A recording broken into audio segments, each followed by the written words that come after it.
If I ask ChatGPT what is the current version of Next.js, it would give me an outdated answer on September 2021. But that has changed now.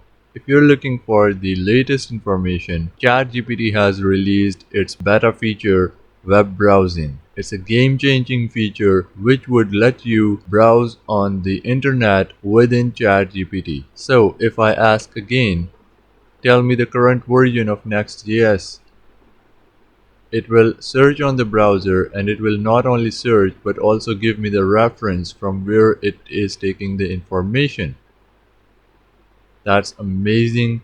Now you can search the latest information, and also you can get the references for it. You can join your prompt with this browsing feature and you can get the perfect solution for your prompt. Enjoy.